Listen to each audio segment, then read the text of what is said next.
आज paper number 7 Hindi साहित्य समीक्षा छंद और अलंकार। इस पेपर नंबर 7 में कल हमने जो टॉपिक शुरू किया था वह था महाकाव्य।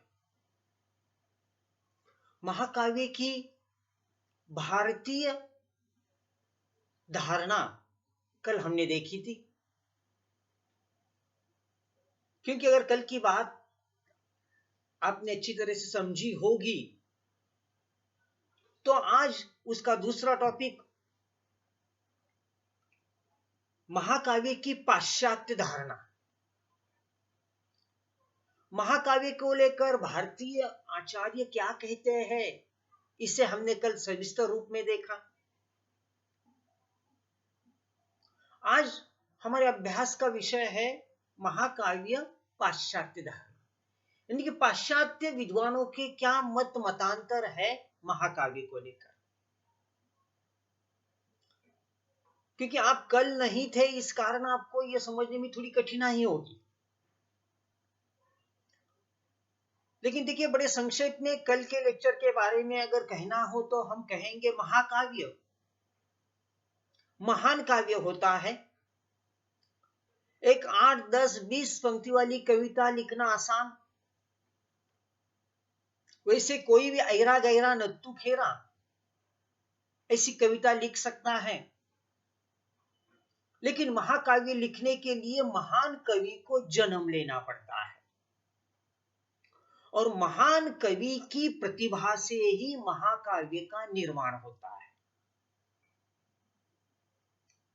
महान प्रतिभाशाली कवियों की इतनी कमी है, केवल हिंदी भाषा में ही नहीं, विश्व की तमाम सारी भाषाओं में। क्योंकि 1050 से हिंदी भाषा का उद्भव हुआ, और उस 1050 से लेकर आज की तारीख 2020 तक हिंदी में सिर्फ और सिर्फ 10 ही महाकाव्य लिखे गए, जिसमें कि पृथ्वीराज रासो, रामचरितमानस, रामचंद्रिका, बिहारी सतसई, कामायनी, सूरसागर, साकेत, यामा, ये ऐसे 10 महाकाव्य हिंदी में ही लिखे गए अभी तक, 10 ही। कविता की बात करें, उपन्यास की बात करें, कहानियों की बात करें तो सैकड़ों नहीं, हजार नहीं, लाखों करोड़ों की संख्या में ये लिखे गए, लेकिन महाकाव्य सिर्फ 10 ही। युगों युगों में एकाध महाकाव्य निर्माण होता है। आपको उसकी महत्ता का अंदाजा उससे लगेगा कि तुलसीदास ने लिखा हुआ रामचरितमानस, ये जो ग्रंथ है, ये केवल साहित्यिक ग्रंथ भारतीय परिवेश में नहीं रहा, बल्कि हिंदू परिवारों में उसे लाल कपड़ों में बांधकर, हल्दी कुमकुम चढ़ाकर उस पर फूल और अगरबत्ती लगाई जाती है। यानी कि वह एक धार्मिक ग्रंथ हुआ, वह एक देवता समान उसकी पूजा की जाती है। कितने लोग उसे पढ़ते हैं, नहीं पढ़ते, उस बात पर, उस तथ्य पर मैं बात नहीं करूंगा। तो ऐसे महाकाव्य को कल हमने बड़े विस्तार से देखा कि इस महाकाव्य को भारतीय विद्वान किस दृष्टिकोण से देखते हैं, कैसी परिभाषा की, उसकी क्या क्या विशेषताएं हैं। आज हम देखेंगे कि इस महाकाव्य को लेकर पाश्चात्य धारणा क्या है, पाश्चात्य विद्वान महाकाव्य को लेकर क्या कहते हैं। पाश्चात्य साहित्य में महाकाव्य का समानार्थी शब्द है इपिक, EPIC। इस शब्द को अच्छी तरह से ध्यान में रखिएगा कि महाकाव्य के लिए पाश्चात्य साहित्य में समानार्थी शब्द है इपिक, EPIC। महाकाव्य की तमाम सारी जो विशेषताएं हैं, उसका जो स्वरूप है, वह हमें पाश्चात्यों के इस इपिक में देखने को मिलता है। इसलिए कई बार ये टॉपिक पढ़ाते समय इपिक शब्द कम बार मेरी जुबान से उच्चारित होगा, बल्कि बहुत अधिक बार महाकाव्य ही होगा। एक बात ध्यान में रखिए, उसी महाकाव्य के लिए इपिक इस शब्द का प्रयोग किया गया। कल हमने काव्य के तमाम सारे भेद देखे थे, भारतीय विद्वानों ने किए गए। आज पाश्चात्य विद्वान इस काव्य को, भेदों को, उसके प्रकारों को हमारे सामने कैसे रखते हैं। उसमें पाश्चात्य विद्वान कहते हैं काव्य के 3 भेद हैं। एक है विषयी प्रधान काव्य, जिसे वे सब्जेक्टिव पोएट्री कहते हैं। पाश्चात्य विद्वान काव्य के लिए पोएट्री शब्द का प्रयोग करते हैं। काव्य के 3 भेद, एक विषयी प्रधान काव्य, उसे अंग्रेजी में सब्जेक्टिव पोएट्री। दूसरा है विषय प्रधान काव्य, ऑब्जेक्टिव पोएट्री। और तीसरा है नाटक, जिसे अंग्रेजी में कहते हैं ड्रामा।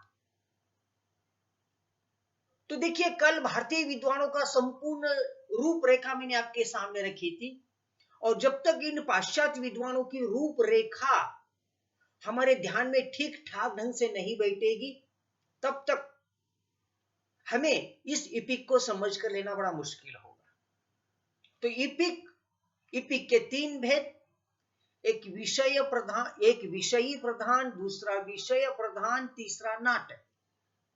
विषयी प्रधान को सब्जेक्टिव, विषय प्रधान को ऑब्जेक्टिव, और नाटक को ड्रामा कहते हैं।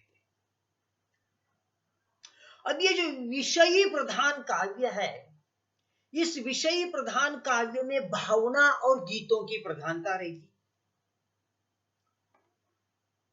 जो विषय प्रधान है उसमें विवरण, प्रकथन या नैरेशन की प्रधानता रहेगी। तो तीसरा जो नाटक है, उस नाटक में अभिनय मुख्य रहेगा। देखिए, इन तीनों विभाग जो है, ये तीनों का इपिक के जो प्रभेद है, उसकी अपनी अपनी एक विशेषता है। विषय प्रधान सब्जेक्टिव पोएट्री, इसमें भावना और गीत की प्रधानता होगी।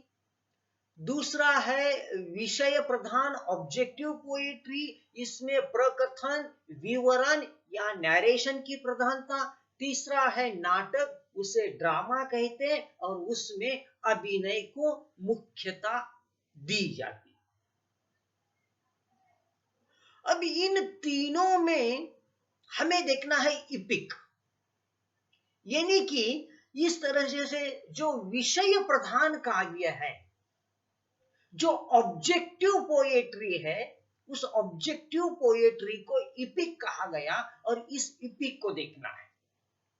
अब इन तीनों को मैंने समझाया, नाटक को भली भांति समझते हैं, लेकिन पुनः एक बार विषय प्रधान और विषयी प्रधान के सूक्ष्म भेद की ओर मैं आपका ध्यान आकृष्ट करना चाहूंगा। विषय प्रधान सब्जेक्टिव पोएट्री, यानी कि इसमें सब्जेक्ट, विषय महत्वपूर्ण है।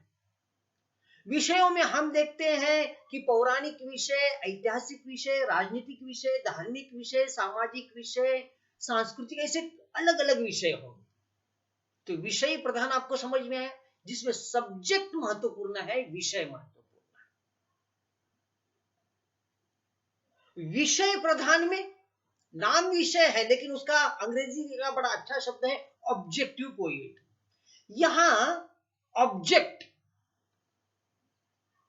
हमारी सीधी सरल भाषा में मंजिल, हमारा ध्येय, क्या हमारी मंजिल क्या है, वो जो लिखा गया है उसका उद्देश्य क्या है, और उस उद्देश्य के अनुकूल घटनाएं घटती है, उन घटनाओं को विषय प्रधान या ऑब्जेक्टिव पोएट्री में महत्व दिया जाता। और इस कारण इस ऑब्जेक्टिव पोएट्री, विषय प्रधान काव्य में, इपिक में घटना बहुत जरूरी होती है। उस घटना का विवरण, उसका वर्णन, उसका विश्लेषण, उसका एनालिसिस, और अंत में उसका निष्कर्ष पाठकों के दिलो दिमाग पर उन्हें समझाकर दिया जाता है। अब ये तीनों बातें आपको अच्छी तरह समझ में आई, तो अब हम इपिक को धीरे धीरे समझ कर लेने की कोशिश करें। अलग अलग विद्वान हैं, अलग अलग पाश्चात्य विद्वानों ने इस इपिक की धारणा को, उसकी संकल्पना को, उसकी संज्ञा को अपने अपने मतानुसार, दृष्टिकोण के अनुसार, अपनी धारणा के अनुसार हमें समझाने की कोशिश की। और इसमें सबसे पहले नाम आता है एरिस्टोटल। ये बड़े प्रसिद्ध और महान विद्वान थे। वे कहते हैं ट्रेजेडी और इपिक, इन दोनों में बहुत कुछ समानता है। ट्रेजेडी यानी दो प्रकार का इस तरह से काव्य का अंत होता है, एक ट्रेजेडी काव्य, दूसरा कॉमेडी काव्य।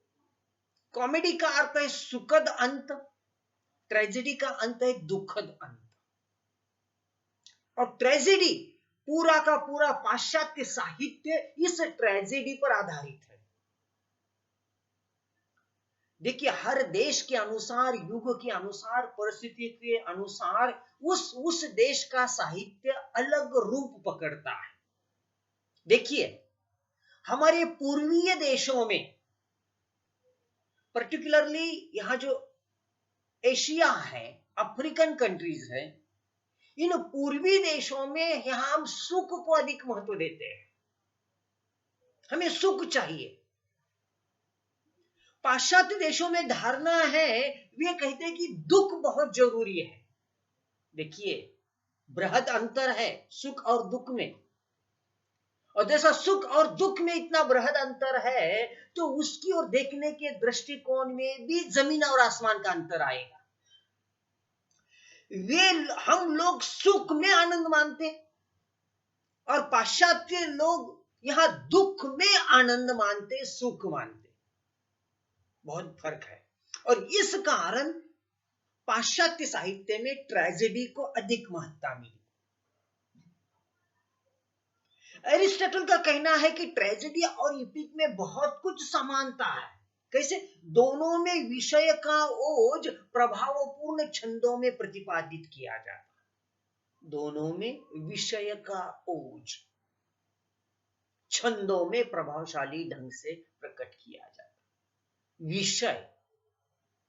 विषय बहुत महत्वपूर्ण है, क्योंकि रामचरितमानस हमारे भारत देश की पार्श्वभूमि में इस कारण इतनी महत्ता प्राप्त कर सका, क्योंकि उस युग में समाज के सामने एक आदर्श मूल्य और संस्कारों की प्रतिष्ठा करनी थी। और कई राजा महाराजा, कई पात्र इतिहास में आए चले गए, लेकिन जनमानस पर प्रभाव डालने वाला कोई भी उनमें से एक भी पात्र नहीं था। इसी कारण शायद महान कवि तुलसीदास ने उस राम नामक पात्र का निर्माण किया और उस राम में ऐसे गुण भर दिए कि आने वाली कई वर्ष, शताब्दियां उस राम के पात्र का, राम के चरित्र का, उसके गुणों का, उसके आदर्शों का अनुकरण कर सके, उसके दिखाए हुए मार्ग पर चल सके। तो वहां रामचरितमानस का ये जो विषय है, राम का जो विषय है, उस विषय में एक ओज है,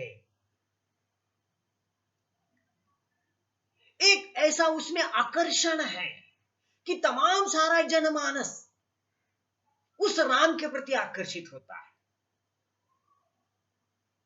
देखिए, हमारी तमाम सारी गलतफहमियों को दूर कीजिए कि सिर्फ हिंदुओं में ही या हिंदू धर्म में ही राम को आदर्श नहीं माना जाता और उसकी पूजा नहीं की जाती। हिंदू धर्म के अलावा इस तरह से हम देखते हैं कि भारत के बाहर भी ऐसे कई देश हैं। भारत में भी हिंदू धर्मियों के अलावा ऐसे अन्य धर्मीय लोग हैं कि जैसे इस तरह से कि तमिल भाषा में देखिए, कन्नड़ भाषा में देखिए, असमी भाषा में देखिए, बांग्ला भाषा में देखिए, वहां भी जैनों में देखिए, वहां भी राम का चरित्र हमारे रामचरितमानस के ग्रंथ के जैसा ही अलग अलग नामों से वहां लिखा गया है। तो मुझे आपको समझाना था कि इससे एरिस्टोटल जो कहते कि इपिक और ट्रेजेडी में बहुत कुछ समानता है। क्या? विषय का ओज प्रभावपूर्ण छंदों में कहना। विषय अच्छा है, चुन लिया, लेकिन उसे प्रभावशाली ढंग से उसका प्रतिपादन करना जरूरी है। और यहां उस कवि की जो प्रतिभा होती है, वो प्रतिभा उसके कथन में, उसके वर्णन की क्षमता ने हमें दिखाई दी। और रामचरितमानस में तुलसीदास में एक ऐसी क्षमता थी कि वो सैकड़ों नहीं हजारों की भीड़ को बांध कर रखते थे। रामचरितमानस तुलसीदास ने बाद में लिखा। लिखने के पहले वो क्या करते थे कि काशी में नुक्कड़ नुक्कड़ पर, चौक चौक पर वो उस राम के बारे में कथन करते थे, सीधी सरल भाषा में कीर्तन करते थे, उसका गुणगान करते थे। और उनकी भाषा में इतनी मिठास थी, वर्णन करने की इतनी अद्भुत क्षमता थी कि सैकड़ों नहीं हजारों लोग इकट्ठा होकर उनकी वो बातें सुनते। ऐसा प्रभावपूर्ण वक्ता भी होना चाहिए। ऐसे प्रभावपूर्ण वक्ता हमारे देश में कई हुए। इसके पहले प्राचार्य शिवाजीराव भोसले का नाम है, उसके बाद पंडित नेहरू के व्याख्यान, उसके बाद अटल बिहारी वाजपेयी की व्याख्यान, और इस तरह से बाला साहेब ठाकरे भी अच्छे वक्ता थे, शरद पवार एक अच्छे वक्ता थे, कि जिनकी इस तरह से वक्तृत्व इस तरह से समा बांध कर रखता है। खैर, दो बातें आपकी समझ में आई। एरिस्टोटल ने कहा ट्रेजेडी और इपिक में बहुत कुछ समानता है, और वो समानता यहां है कि कहा कि विषय का ओज और उसे प्रभावपूर्ण छंदों में प्रकट करना। मैंने अभी तक किसी पाश्चात्य इपिक का नाम आपके सामने नहीं रखा। इसमें होमर नाम के जो कवि थे, उन्होंने दो इपिक या महाकाव्य लिखे। एक है इलियड और दूसरा है ओडिसी। इलियड एक महाकाव्य, दूसरा है ओडेसी। उसके बाद मिल्टन नाम के एक महान कवि पाश्चात्य देश में हुए, और उन्होंने एक इपिक लिखा, महाकाव्य लिखा, जिसका नाम है पैराडाइज लॉस्ट। ये मिल्टन का पैराडाइज लॉस्ट, वैसे होमर के विषय थोड़े ऐतिहासिक पौराणिक थे।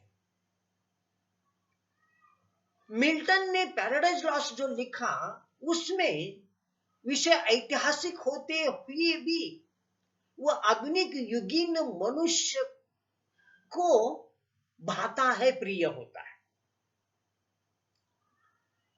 हमारे भारतीय परिवेश में ही इस जन्म के बाद, मरने के बाद उसे इस तरह से जन्नत प्राप्त होगी, स्वर्ग प्राप्त होने की बात की जाती। पाश्चात्य देशों में भी है, लेकिन वो पैराडाइज, वो स्वर्ग, वो जन्नत प्राप्त करते करते अचानक बस छूट जाती आपकी भाषा में। और जन्नत जाते ही जाते वो जाने वाला आदमी जहन्नम में चला जाता। जाना था तो स्वर्ग में, जन्नत में, लेकिन कहां जा पहुंचा?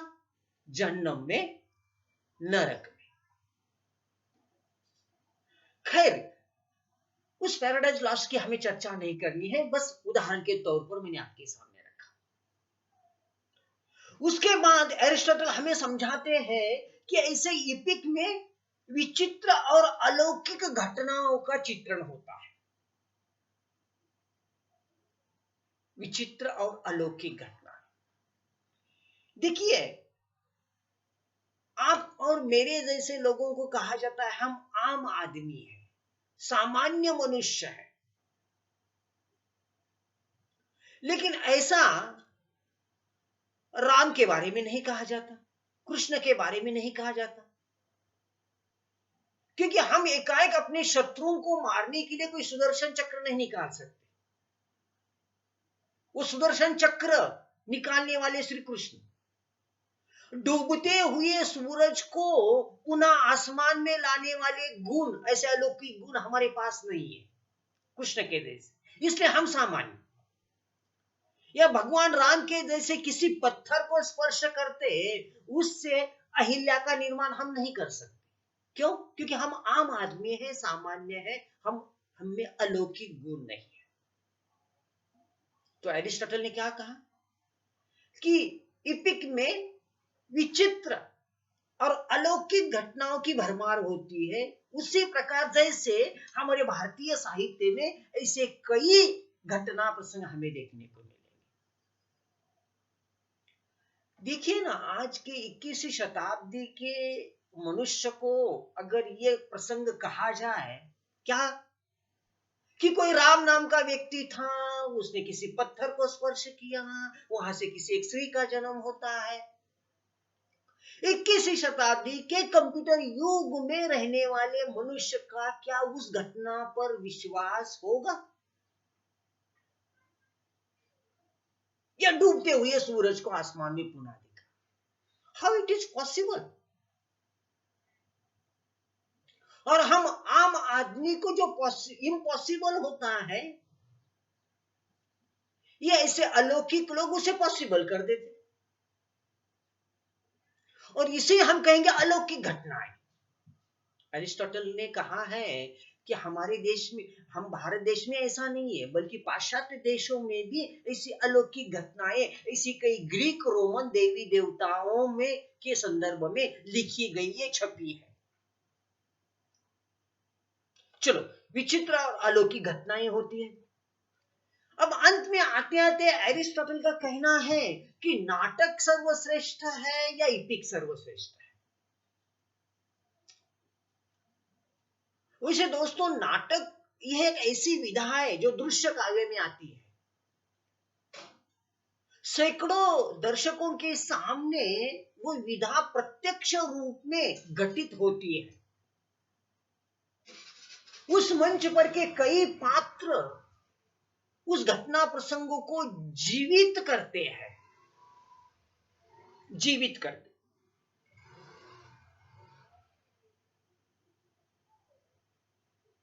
और इपिक,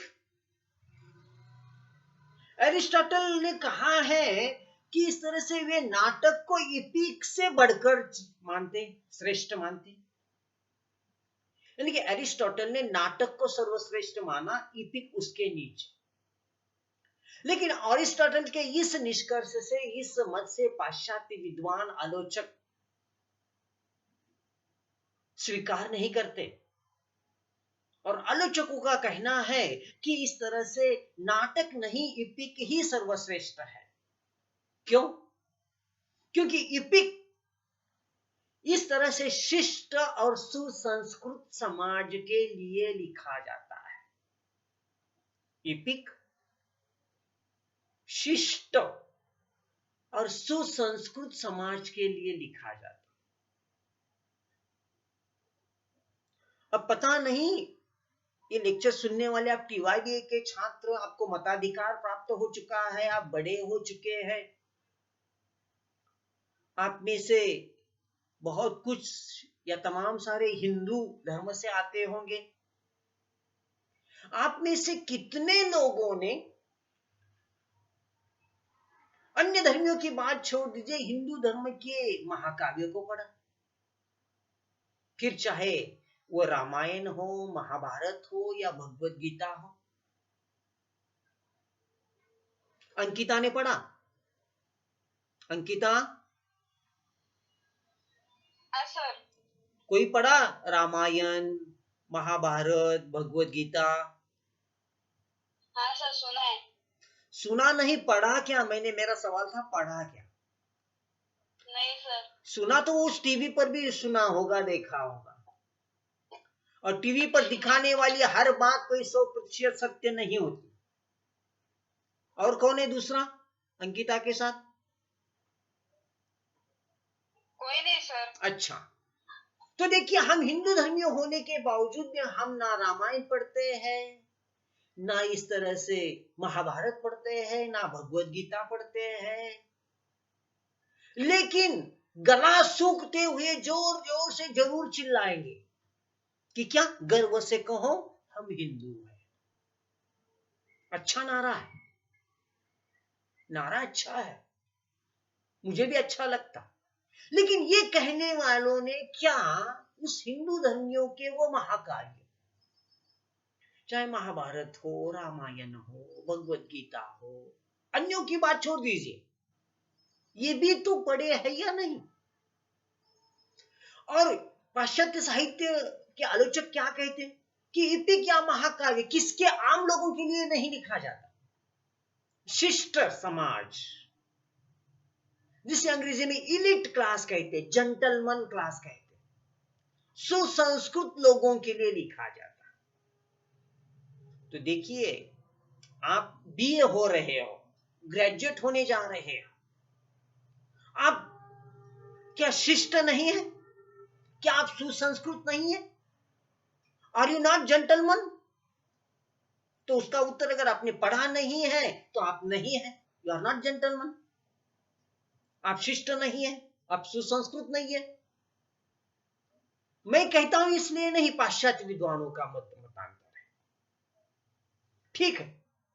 अब इसके बाद एक और विद्वान आते हैं, वे एपिक के बारे में कहते, वो इटली के महान विचारक है वीडा, वीडा, VIDA। ये क्या कहते, उनका कहना है कि वो एपिक को काव्य कला का सर्वोच्च रूप मानते, एपिक को काव्य कला का सर्वोच्च रूप, यानी कि काव्य शुरू होता है, यानी कि आज तो मराठी में 2 पंक्ति वाला, या इस तरह से जो सुरेश भट्ट लिखते हैं वहां से 2 पंक्ति वाला काव्य जो शुरू होता, फिर वो कविता होती, और अंतिम उसका परमोच्च बिंदु महाकाव्य है। और प्रस्तावना में ही मैंने कहा कि 5-10 पंक्ति वाली कविता कोई भी ऐरा गहरा नत्थु खेरा लिख सकता है, ऐसे कवियों की हमारे देश में भरमार है। लेकिन महाकाव्य लिखने के लिए महान कवि को जन्म लेना पड़ता, उस महान कवि के पास बड़ी प्रतिभा हो, बड़ी अद्भुत क्षमता हो, वो अप्रतिम और अद्वितीय कलाकार हो, उसे अच्छा विषय मिले, तभी महाकाव्य का निर्माण हो जाएगा। तो इटली के विचारक वीडा ने कहा है कि इस तरह से एपिक काव्य कला का सर्वोच्च रूप है, क्योंकि काव्य कला के जितने सारे गुण हैं, साहित्य में शुरू में हमने देखा कि साहित्य की परिभाषा, साहित्य के तत्व, कल्पना तत्व, भाव तत्व, बुद्धि तत्व, शैली तत्व, उसमें अच्छी भाषा हो, उसमें छंद हो, रस हो, उसका नायक उच्च कुल का हो, ये सारी बातों की भट्टी जब ठीक ठाक बैठेगी, तब इस सर्वोच्च कला एपिक का निर्माण होगा, ऐसा इटली के वीडा ने कहा। देखिए, अरिस्टोटल के बाद वीडा को हमने देखा, इसके बाद तीसरे विद्वान को हमें देखना है। देखिए, ये अंग्रेजी के शब्द थोड़े आपके ध्यान में रहना थोड़ा कठिन है, लेकिन उसे ध्यान में रखना पड़ेगा। एरिस्टोटल के बाद वीडा, वीडा के बाद तीसरे विद्वान आते हैं टारक्वेटो टैसो, उच्चारण थोड़ा कठिन है, टारक्वेटो टैसो। अगर टारक्वेटो ध्यान में नहीं आता तो टैसो भी शब्द ध्यान में रखा तो चलेगा। ये टैसो क्या कहते, वे कहते हैं एपिक का अंग संगठन एक जीवधारी के अंग संगठन के समान होना चाहिए। एपिक, क्योंकि हर काव्य को उसका एक आकार होता, प्रकार होता, उसका रूप होता, उस काव्य का एक रंग होता, मनुष्य के जैसा है। मनुष्य एक जीवधारी प्राणी है, और उसके अंग का आकार, प्रकार, रूप देखिए कि उस मनुष्य को एक रंग होता है, उसके हाथ कितने लंबे हो, पैर कितने लंबे हो, नाक कितनी छोटी हो, बड़ी हो, नाक से बड़ी आंख होनी चाहिए या छोटी आंखें, बड़ी आंखें, उसका चेहरा कितना हो, उसके बाल कितने हो, कान छोटे हो या हाथी के जैसे बड़े हो, ये सब प्रमाण चाहिए, उसका संतुलन होना चाहिए। नहीं तो पैर से बड़े हाथ होंगे तो बड़ा मुश्किल होगा। तो जीवधारी मनुष्य का जिस प्रकार का एक अंग संगठन होता है, उसी प्रकार इपिक का भी एक अंग संगठन है। वो इपिक यानी उस काव्य का आकार प्रकार कितना छोटा कितना बड़ा, उसमें छंद कैसे, रस कैसे, अलंकार कैसे, भाषा कैसी, कथानक कैसा,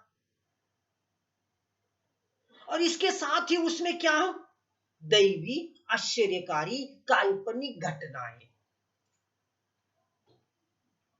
कि मनुष्य, फिर चाहे वह आशिया का हो, अफ्रीका का हो, यूरोप का हो या अमेरिका का, इस दुनिया के हर मनुष्य का मानस मन या उसका मन एक समान ही होता है कि हर किसी को आश्चर्यकारी घटना बड़ी प्रिय लगती है, उसे आश्चर्य होगा, आश्चर्य होगा तो उसे धक्का लगता है। दैवी घटना सिर्फ हमारे भारत देश में है ऐसा नहीं है, विदेशों में भी ऐसी दैवी घटनाएं हैं कि वहां का जेसस क्राइस्ट या वहां का गॉड, ग्रीक देवता, रोमन देवता, ऐसे कई चमत्कार करते हैं हिंदू देवी देवताओं के समान ही। क्या हो इपिक में, दैवी घटना हो, आश्चर्यकारी घटना हो, काल्पनिक घटनाओं की भरमार हो।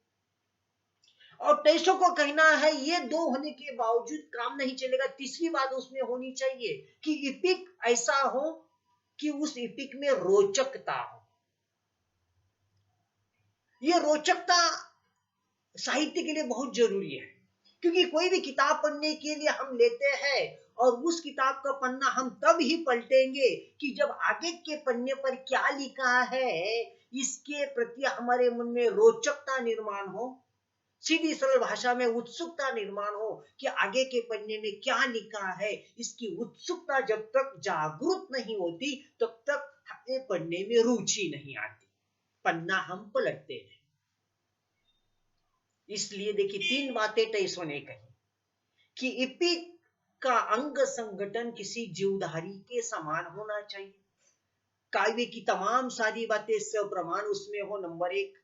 नंबर दो, इपिक में दैवी, काल्पनिक और आश्चर्यकारी घटना हो। नंबर तीन, इपिक में रोचकता का गुण होना चाहिए।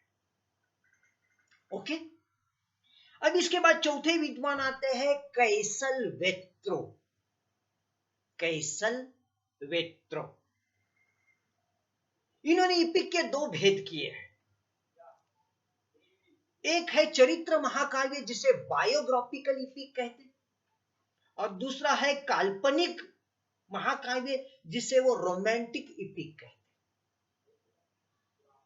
चरित्र महाकाव्य और काल्पनिक महाकाव्य। चरित्र महाकाव्य काफी आसान है कि किसी नायक के चरित्र को, कैरेक्टर को, उस पात्र के सभी अंगों पर बारीकी से, सूक्ष्मता से प्रकाश डालना, उस पात्र के जन्म से लेकर अंत तक की कथा बड़ी विस्तार से और प्रभावपूर्ण ढंग से कही जाए। उदाहरण देना हो तो रामचरितमानस में राम का जन्म होते ही, जन्म होने से उसके अंत तक की कथा कही जाए, और फिर उस राम के चरित्र के कई पहलू, कई आयाम, कई अंग, कई गुण, कई दोषों का चित्रण उसमें किया जाता। That is called biographical EPIC, चरित्र महाकाव्य। दूसरा है काल्पनिक रोमांटिक इपिक, यानी कि जिसमें कवि अपने प्रतिभा को कल्पना के पर लगाकर आसमान में उड़ता रहता है, किसी काल्पनिक घटना प्रसंगों को वो लिखता है, वो काल्पनिक आख्या। ठीक है, इस चौथे कैसल वेत्रो के बाद आगे आते हैं एर क्राम्बे। एर क्राम्बे भी इपिक के दो भेद कहते, वे कहते साहित्यिक इपिक और ऐतिहासिक इपिक। साहित्यिक इपिक लिटरेरी इपिक और ऐतिहासिक इपिक हिस्टोरिकल इपिक। दोनों से ही उसका ज्यादा गहराई में जाने की जरूरत नहीं। साहित्यिक इपिक में साहित्य और कला पर विस्तृत ढंग से प्रकाश डाला जाता, और ऐतिहासिक इपिक में ऐतिहासिक तथ्य, इतिहास, धर्म, पुराण की बातें लिखी जाती। तो एर क्राम्बे ने इपिक के दो भेद किए, एक साहित्यिक इपिक और दूसरा ऐतिहासिक इपिक। इसके बाद अंत में अंतिम मुद्दा महाकाव्य के पाश्चात्य धारणा में आता है, और वह है हिगेन नाम के विचार। हिगेन ने इपिक को एक अलग ढंग से हमें समझाने की कोशिश की है। ये कहते इपिक व्यक्ति विशेष का चरित्र होते भी उसमें सार्वभौमता हो। रामचरितमानस में राम का चरित्र एक व्यक्ति का चरित्र होने के बावजूद भी उस राम में सार्वभौमता, सार्वजनीनता, सीधा सरल शब्द सार्वजनिकता आनी चाहिए। रामचरितमानस में राम इस व्यक्ति विशेष का चरित्र होते हुए भी उस व्यक्ति विशेष के चरित्र में सार्वभौमता, सार्वजनीनता, सार्वजनिकता आनी चाहिए। अब देखिए, अगर आप आपके मन को प्रश्न पूछेंगे तो आपको पता चलेगा, राम तो एक ही हुआ जो दशरथ और कौशल्या का पुत्र था, बराबर है। फिर आज भी इस भारत भूमि के हर गांव, हर शहर, हर देहातों में, हर गली मोहल्ले में ऐसे कईयों के नाम राम है, लेकिन वह हर कोई दशरथ और कौशल्या के पुत्र राम के जैसे नहीं बन सके। हाँ, इन तमाम सारे राम के माता पिताओं की यह अपेक्षा थी कि राम के जैसा बने। छोटे सवाल है, उन माता पिताओं ने अपने बच्चों का नाम राम क्यों रखा? क्योंकि राम के आदर्शों का, उच्च गुणों का, मूल्यों का यह भी अनुकरण कर सके। और असल में देखा जाए तो राम का चरित्र अनुकरण प्रिय है। हिगेल ने उसे दूसरे शब्दों में समझाने की कोशिश की कि इपिक में व्यक्ति विशेष का चरित्र होते हुए भी उसमें सार्वभौमता हो। Okay, number 1। वे दूसरी बात ये कहते हैं कि इपिक में कवि का व्यक्तिगत दृष्टिकोण होता है, लेकिन वो विश्व के भावों के अनुरूप। अभी किसी भी साहित्य में छोटी सी कविता लेकर कहानी हो, नाटक हो, निबंध हो या उपन्यास, इसमें लिखने वाला जो कवि, लेखक, नाटककार होगा, लिखने के पीछे उसका एक दृष्टिकोण होता है, व्यक्तिगत दृष्टिकोण। ये व्यक्तिगत दृष्टिकोण यानी कि क्या? सकारात्मक दृष्टिकोण, नकारात्मक दृष्टिकोण, ग्लास आधा खाली है या आधा भरा है, ऐसा अलग अलग दृष्टिकोण। इपिक में कवि का व्यक्तिगत दृष्टिकोण होता है, लेकिन वो व्यक्तिगत दृष्टिकोण विश्व के भावों के अनुरूप होता है। हर कवि को लिखते समय दुनिया क्या सोचती है, इस संदर्भ को देखकर अपना दृष्टिकोण बनाना पड़ेगा। आजकल की आपकी युवा पीढ़ी की भाषा में ग्लोबल बनना पड़ेगा, यानी कि वैश्वीकरण की दृष्टिकोण से देखना होगा। और ये ग्लोबल दृष्टिकोण केवल मनमोहन सिंह ने नहीं लाया, ये केवल व्यापार में नहीं है। ये ग्लोबल दृष्टिकोण तो हमारे संत ज्ञानेश्वर में भी हम देखते हैं। वसुधैव कुटुंबकम, विश्व स्वधर्म पाहो, जो जे वांछित ते लाहो सकल जन, कि इस विश्व के सारे देश अपना अपना स्वतंत्र हो जाए, जो जो जिससे जो जो चाहिए वो उसे मिले। यानी कि संत ज्ञानेश्वर ने इतने प्राचीन काल में देखिए कितना बहुत बड़ा व्यापक विश्व का दृष्टिकोण रखा। हिगेल कहते कि इस तरह से कवि का वैयक्तिक दृष्टिकोण विश्व के भावों के अनुरूप, और हिगेल का अंतिम मद्दा स्पष्ट करके यहां हम रुक जाएंगे। हिगेल कहते कि महाकवि एक अप्रतिम और अद्वितीय कलाकार होता है। जाहिर है युगों युगों में एकाध महाकवि निर्माण होता, इसी कारण हम हिंदी में, संस्कृत में कालिदास का नाम लेते हैं, इस तरह से हिंदी में हम तुलसीदास हो, कबीर हो, सूरदास हो, चंदवरदाई हो, जयशंकर प्रसाद हो, इनके नाम हमारी जुबान पर आते हैं। या अंग्रेजी में कवि मिल्टन हो या कवि होमर हो, ये बड़े अद्वितीय कलाकार थे, इनमें बड़ी अद्भुत प्रतिभा थी, इनकी भाषा पर इनका जबरदस्त अधिकार था। इसलिए ऐसे कलाकार युगों युगों में एकाध बार जन्म लेते हैं। और ऐसा इपिक इस तरह से संक्षेप में मैंने आपके सामने प्रस्तुत करने की कोशिश। इस इपिक को लेकर आपके मन में कोई शंका हो तो जरूर पूछिए। यहां महाकाव्य पाश्चात्य धारणा ये टॉपिक में पूरा करता हूं। है किसी को कोई शंका, कोई प्रश्न? अंकिता?